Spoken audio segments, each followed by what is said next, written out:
Super, బాగుంది. Okay అండి శ్రీనివాస్ గారు. నెక్స్ట్ అండి పుతిన్ వారు వచ్చినట్లున్నారు కదా. పుతిన్ వచ్చారు సార్. సిరీస్ టాపిక్ తీసుకుందాం సార్. వివాదంగా టాటా ట్రస్ట్ విరాళాలు, ఓడిన పార్టీలకి భారీ నజరానాలు. ఇదేంటి సార్, చాలా ఆశ్చర్యంగా ఉంది. అధికారంలో ఉన్న టీడీపీ జనసేనకి ఏం రాలేదు, మరి ఓడిపోయిన వైసీపీ. టాటా ట్రస్ట్ వాళ్ళు మొత్తంగా 10 పార్టీలకు విరాళాలు ఇచ్చారట, 914 కోట్ల రూపాయలు. అందులో ఒక్క బీజేపీకే 757 కోట్లు ఇచ్చారు. ఇంకేముంది, 90% ఆడే వెళ్ళిపోయింది.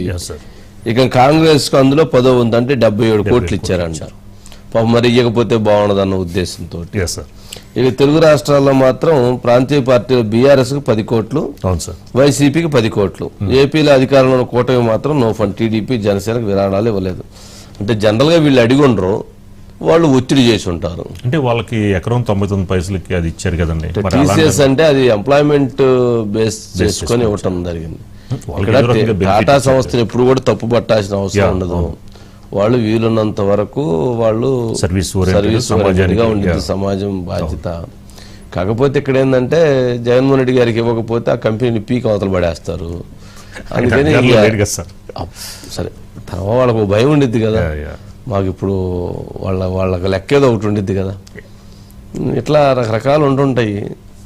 సరే, దాంట్లో తప్పేం లేదులేండి. దాంట్లో ఫండ్స్ ఇవ్వటం అనేది ప్రముఖ ఏదైతే పెద్ద కంపెనీలు ఎవరైతే ఉన్నారో వాళ్ళందరూ ఇస్తుంటారు. వీళ్ళు అడిగి ఉండరు, వాళ్ళు అడిగి ఉంటారు, లేదా వాళ్ళకి ఇబ్బందుల్లో ఉన్నారని వాళ్ళు ఇచ్చుంటారు. Shirish, good evening sir. Good evening. ఏంటి మొత్తానికి సరే, టాటా ఎందుకు ఇచ్చుంటారంటావు? అంటే అధికారంలో ఉన్న పార్టీలకి విరాళాలు ఇవ్వడం అనేది కూడా పరిపాటే, దానిలో భాగంగానే ఇచ్చారనేది కూడా ప్రచారం కూడా జరుగుతోంది. సో దీనికి సంబంధించి టాటా గ్రూప్ నుంచి మాత్రం ఎలాంటి అధికారిక ప్రకటన లేదు.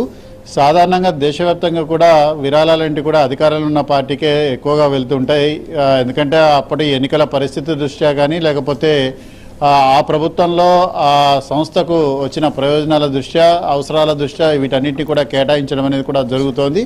సో ఈ తెలుగు జాతీయ స్థాయిలో మాత్రం కాంగ్రెస్ పార్టీకి 77 కోట్లు ఇచ్చి, అధికారంలో ఉన్న బీజేపీకి 257 కోట్లు ఇచ్చారు. కానీ తెలుగు రాష్ట్రాల విషయానికి వస్తే ఇటు బీఆర్ఎస్కి, అదేవిధంగా వైఎస్ఆర్సీపీకి ఇచ్చిన విరాళాలని పెద్దగా జాతీయ స్థాయిలో లెక్కలోకి తీసుకోవడం లేదు. ఎందుకంటే 10 కోట్లు అంటే అది చాలా చిన్న అమౌంట్గానే కూడా పరిగణిస్తున్నారు మీరు అన్నట్లుగా కూడా.